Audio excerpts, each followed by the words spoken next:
আরে বাহ!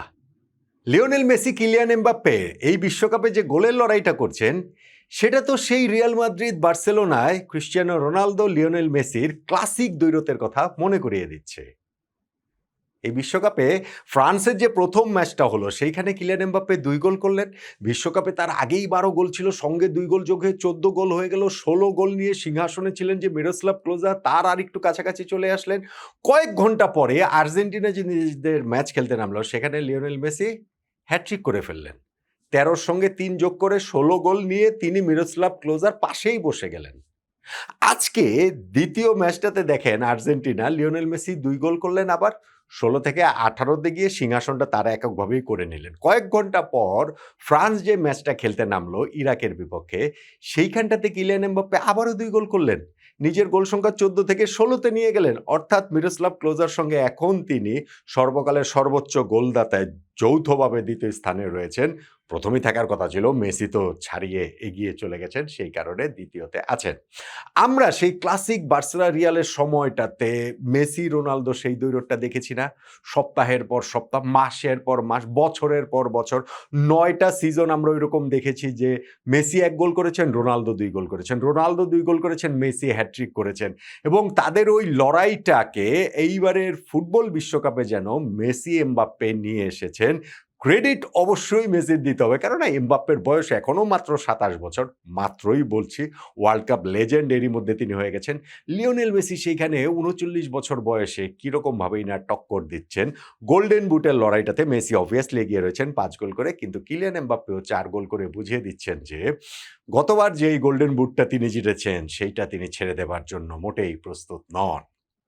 আজকে ফ্রান্স ইরাকের বিপক্ষে ৩-০ গোলের একটা জয় পেয়েছে, প্রত্যাশিত জয় পেয়েছে। সেই জয়টা আরো বড় হতে পারত। তারপরও যেই জয়টা পেয়েছে প্রফেশনাল জয়, এবং সেই জয়ের মাধ্যমে তারা নকআউট খেলাটা নিশ্চিত করেছে। সেইটাও আসলে প্রত্যাশিত। অপ্রত্যাশিত যেটা ছিল, ওয়েদার রিপোর্ট ধরলে আসলে অপ্রত্যাশিত না। কিন্তু এই ফিলাডেলফিয়ায় যে ম্যাচটা হয়েছে, সেইখানটাতে কিন্তু বজ্রপাত হয়েছে তুমুল, এবং সেই বজ্র বৃষ্টি, সেই কারণটাতে খেলা ফার্স্ট হাফের পরে মোটামুটি সোয়া ২ ঘন্টা কিন্তু বন্ধ ছিল, এবং সেই সময়টাতে আদৌ খেলা হবে কিনা, হলে কিভাবে, খেলা তো হতেই হবে। তা না হলে গ্রুপের লাস্ট ম্যাচ, ফিক্সচার সবগুলো গ্রুপের শেষ ম্যাচের যে ২ টা করে ফিক্সচার একই টাইমে অনুষ্ঠিত হবে, যেন কোনো দল সুবিধা না পায়। ফলে এই ম্যাচটা যদি স্থগিত হয়ে যায় বা পরে নিয়ে যায়, কিভাবে কি করবে, পুরো একটা এলোমেলো অবস্থা তৈরি হয়ে যাওয়ার মতো আশঙ্কা ছিল। ফাইনালে গিয়ে ম্যাচটা হয়েছে, এবং সেই ম্যাচটাতে ফ্রান্স ফাইনালে গিয়ে তারা তাদের মতো করে, বজ্রবৃষ্টির আগেও যেই ফ্রান্স ছিল, যেই এমবাপ্পে ছিল, সেই বজ্রবৃষ্টির পরেও সেই ফ্রান্স, সেই এমবাপ্পেকেই দেখা গিয়েছে। ফলে তারা ওই ম্যাচটা সহজেই জিতে গিয়েছে। ফ্রান্স বিশ্বকাপে নিজেদের প্রথম ম্যাচটাও জিতেছিল সেনেগালের বিপক্ষে। তবে সেই দিন ফার্স্ট হাফটাতে স্পেশালি ফ্রান্সের পারফরম্যান্সটা আপ টু দ্য মার্ক ছিল না। এই ম্যাচটাতে ইরাকের বিপক্ষে ফ্রান্সের তাই নিজেদেরকে আরেকটু ভালোভাবে খুঁজে পাওয়ার উপলক্ষ ছিল, এবং সেটা তারা খুঁজে পেয়েছে। কিলিয়ান এমবাপ্পে অবশ্য ওই ম্যাচেও দুর্দান্ত ছিলেন, এই ম্যাচেও দুর্দান্ত। এখানটাতেও ফার্স্ট হাফে তিনি যে গোলটা করেছেন, মাইকেল ওলিসের কাছ থেকে বলটা পেয়ে বক্সের বাইরে থেকে বাম পায়ের একটা বুলেট গতির শট করেছেন, যেটা ঠেকানোর সামর্থ্য আসলে ইরাকের গোলকিপারের ছিল না। আর ওই এক গোলেই ফার্স্ট হাফটা শেষ হয়। বজ্রপাতের কারণে পুরো স্টেডিয়ামই খালি করে ফেলা হয়, দর্শকদের নিরাপদ স্থানে সরিয়ে নিয়ে যাওয়া হয়। এইটা হচ্ছে গিয়ে ওই সতর্কতা। কেননা হচ্ছে খোলা স্টেডিয়ামে খেলা হলে ওই ফিলাডেলফিয়ার ওয়েদারের তাদের ওই রিপোর্ট অনুযায়ী ওই সময়টা এরকম খালি করে ফেলতে হয়। ফাইনালে গিয়ে সোয়া ২ ঘন্টা পর যখন ম্যাচ শুরু হয়েছে, তখন এমবাপ্পে তার সেকেন্ড গোলটা পেলেন। সেইটা অবশ্য ইরাকের ডিফেন্সের ভুলে বলটা যে পেয়ে গিয়েছিলেন, এবং দেমবেলে পাসটা স্কোয়ার করেছিলেন এমবাপ্পেকে, এবং তিনি সুন্দর একটা প্লেসিং শটে গোল করলেন। আর দেমবেলে নিজেও আসলে গোল পেয়েছেন ওলিসের আর একটা পাস থেকে, আরো একটা দুর্দান্ত শটে তিনি আসলে গোল করে ফ্রান্সের ৩-০ গোলে জয় নিশ্চিত করলেন। কিলিয়ান এমবাপ্পের হ্যাট্রিক হবে কিনা, সেইটা একটা আগ্রহের জায়গা ছিল, আকর্ষণের জায়গা ছিল। ইনফ্যাক্ট ম্যাচের একদম লাস্ট মোমেন্টটাতে তিনি কিন্তু হচ্ছে গিয়ে লেফট সাইড দিয়ে ঢুকে গিয়ে যে বাম পায়ের জোরালো শটটা নিয়েছিলেন, শটটাতে অবশ্য তার ব্যালেন্সটা ঠিক ছিল না, যেই কারণে সেটা বার পোস্ট উঁচিয়ে চলে যায়। ওইটাই ছিল তার লাস্ট অ্যাকশন। তারপরেই তাকে আসলে নামে নেওয়া হয়। কিন্তু ফ্রান্স সেক্ষেত্রে সহজ জয়টাই আসলে নিশ্চিত করে নকআউট পর্বে ওঠাটাও নিশ্চিত করে ফেলেছে।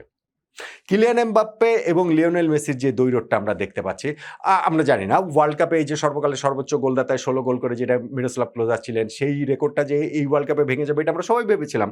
মেসি ১৩ গোলে ছিলেন, এমবাপ্পে ১২ গোলে ছিলেন, রেকর্ডটা তো ১৬ গোলের ক্লোজারটা ভেঙেই যাবে। কিন্তু প্রথম ২ ম্যাচ শেষেই যে এই মেসি এমবাপ্পে এরকম তাণ্ডব শুরু করে দিবেন, সেইটা হয়তো অনেকের এক্সপেকটেশনের মধ্যে ছিল না, স্পেশালি মেসির ব্যাপারটা।